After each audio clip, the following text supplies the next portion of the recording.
ನಮಸ್ತೆ, welcome to my channel. ನಾನಿವತ್ತು ನಿಮಗೆ ಹೋಮ್ ಮೇಡ್ ಪುಳಿಯೋಗರೆ ಪೌಡರ್ನ ಹೇಗೆ ಮಾಡ್ಕೊಳ್ಳೋದು ಅನ್ನೋದನ್ನು ತಿಳಿಸ್ತಾ ಇದ್ದೀನಿ. ಹೊರಗಡೆ ತೊಗೊಂಡು ಬಂದು ಯೂಸ್ ಮಾಡೋದಕ್ಕಿಂತ ಯಾವುದೇ ಕೆಮಿಕಲ್ ಬಳಸ್ತಿರೋಂತಹ ಪುಳಿಯೋಗರೆ ಪೌಡರ್ನ ಮನೇಲಿ ಹೇಗೆ ಮಾಡ್ಕೊಳ್ಳೋದು ಅನ್ನೋದನ್ನು ನಾನು ನಿಮಗೆ ತಿಳಿಸ್ತಾ ಇದ್ದೀನಿ. ನೋಡಿ, ಅದಕ್ಕೆ ಏನೇನು ಇಂಗ್ರೀಡಿಯೆಂಟ್ನ ನಾನು ಬಳಸಿದ್ದೀನಿ ಅಂತ ತೋರಿಸ್ತಾ ಇದ್ದೀನಿ. ಫಸ್ಟಿಗೆ ನಾನು ಕಡಲೆಬೇಳೆ, ಅದರ ಜೊತೆಗೆ ಉದ್ದಿನಬೇಳೆ, ಕಾಳು ಮೆಣಸು ಮತ್ತು ಜೀರಿಗೆ, ಸ್ವಲ್ಪ ಪ್ರಮಾಣ ಸಾಸಿವೆನ ತೆಗೆದುಕೊಂಡಿದ್ದೀನಿ. ಅದರ ಜೊತೆಗೆ ನಾನು ಬಿಳಿ ಎಳ್ಳನ್ನು ನಾನಿಲ್ಲಿ ತೆಗೆದುಕೊಂಡಿದ್ದೀನಿ. ಅದರ ಜೊತೆಗೆ ನೀವು ನೋಡ್ಬೋದು ಕೊತ್ತಂಬರಿ ಕಾಳನ್ನು ಕೂಡ ನಾನು ತೆಗೆದುಕೊಳ್ತಾ ಇದ್ದೀನಿ.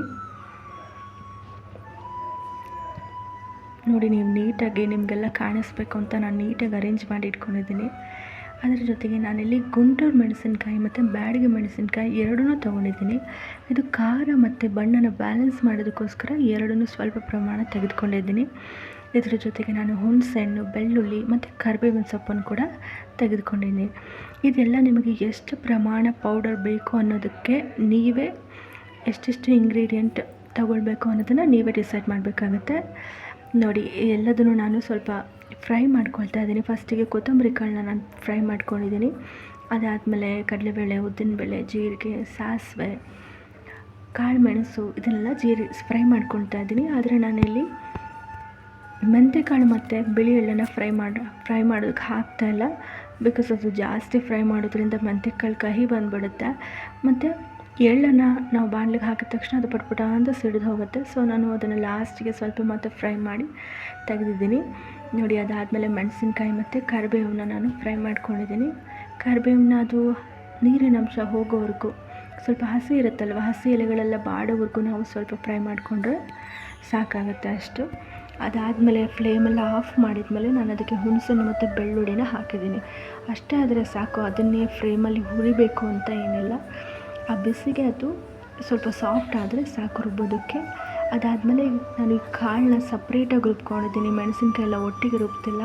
ಅದು ಸಣ್ಣಗೆ ರುಬ್ಬಿದ ಮೇಲೆ ನಾನು ಅದಕ್ಕೆ ಮೆಣಸಿನ್ಕಾಯಿ ಮತ್ತು ಕರಿಬೇವನ್ನು ಆ್ಯಡ್ ಮಾಡ್ತಾಯಿದ್ದೀನಿ. ಇದು ಕೂಡ ನೀಟಾಗಿ ಫೈನ್ ಪೌಡರ್ ಆಗಬೇಕು. ಅಲ್ಲಿವರೆಗೂ ನಾವು ಇದನ್ನು ರುಬ್ಬಬೇಕು. ನೋಡಿ, ಅದು ಎಷ್ಟು ಫೈನ್ ಪೌಡರ್ ಆಗಿದೆ ಅಂತ.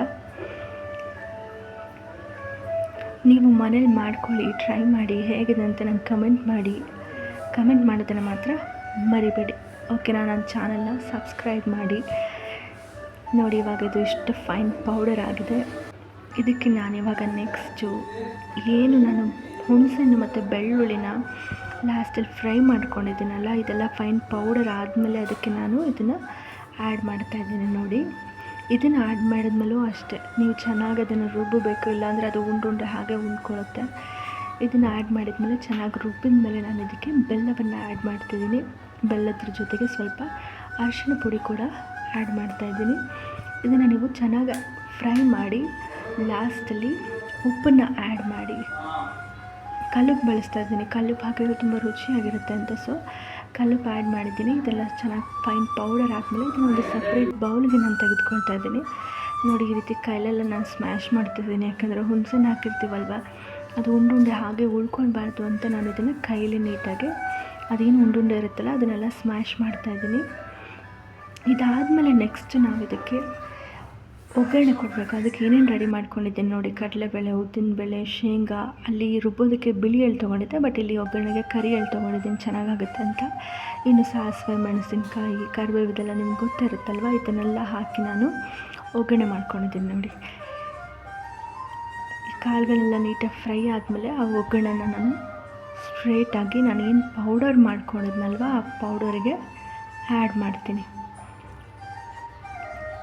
ಆ ಪೌಡರ್ಗೆ ಆ್ಯಡ್ ಮಾಡೋಕ್ಕೂ ಮುಂಚೆ ನಾನಿಲ್ಲಿ ಫ್ಲೇಮ್ನ ಆಫ್ ಮಾಡಿದ್ಮೇಲೆ ಅದಕ್ಕೆ ನಾನು ಇಂಗನ್ನ ಹಾಕಿದ್ದೀನಿ. ನಾನಿಲ್ಲಿ ಇಂಗನ್ನ ಬಳಸಿದ್ದೀನಿ.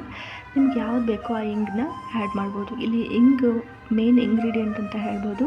ನಾವು ಈ ಪೌಡರ್ನ ಹೊರಗಿಡ್ತೀವಲ್ವ, ಅದು ಹಾಳಾಗದಿರೋ ಹಾಗೆ ಕಾಪಾಡುತ್ತೆ. ಸೊ ನಾವು ಇಂಗನ್ನ ಯೂಸ್ ಮಾಡೋದು ಮಸ್ಟ್ ಆ್ಯಂಡ್ ಶುಡ್. ಇಂಗು ಹಾಕಲೇಬೇಕು. ನೋಡಿ, ಅದನ್ನು ನಾನು ಮಾಡಿರೋ ಪೌಡರ್ಗೆ ಒಗ್ಗರಣೆ ಎಲ್ಲ ಹಾಕಿ ಚೆನ್ನಾಗಿ ಮಿಕ್ಸ್ ಮಾಡ್ತಾಯಿದ್ದೀನಿ. ಈ ರೀತಿ ಚೆನ್ನಾಗಿ ಮಿಕ್ಸ್ ಮಾಡಿ ನೀವು ಅದನ್ನು ಕೂಲ್ ಆಗೋದಕ್ಕೆ ಬಿಡಬೇಕು. ಬಿಸಿದನ್ನು ನೀವು ಬಾಕ್ಸಲ್ಲಿ ಹಾಕಿಟ್ರೆ ಅದು ಹಾಳಾಗೋಗುತ್ತೆ. ಅದು ಚೆನ್ನಾಗಿ ಕೂಲ್ ಆದಮೇಲೆ ನೀವು ಅದನ್ನು ಬಾಕ್ಸಲ್ಲಿ ಸ್ಟೋರ್ ಮಾಡಿಟ್ರೆ ನೀವು ಎಷ್ಟು ದಿನ ಬೇಕಾದರೂ ಅರೌಂಡ್ 3 to 4 months ನೀವು ಚೆನ್ನಾಗಿ ಯೂಸ್ ಮಾಡ್ಬೋದು. ಅದು ಫ್ಲೇವರ್ ಕೂಡ ಹಾಳಾಗೋದಿಲ್ಲ. ಇದಕ್ಕೆ ಮತ್ತೆ ಒಗ್ಗರಣೆ ಮಾಡೋ ಅವಶ್ಯಕತೆ ಇಲ್ಲ. ಬಿಸಿ ಅನ್ನಕ್ಕೆ ಪೌಡರ್ ಹಾಕಿ ಮೇಲೆ ತುಪ್ಪ ಹಾಕಿ ಕಲಿಸ್ಬಿಟ್ರೆ ಇವಾಗ ಪುಳಿಯೋಗರೆ ಈಸ್ ರೆಡಿ. ನೋಡಿ ಎಷ್ಟು ಚೆನ್ನಾಗಿ ಕಾಣಿಸ್ತಾ ಇದೆ. ನೀವು ಮಾಡ್ಕೊಳ್ಳಿ, ತಿನ್ನಿ, ಹೇಗಿದೆ ಅಂತ ಕಮೆಂಟ್ ಮಾಡಿ. Thank you.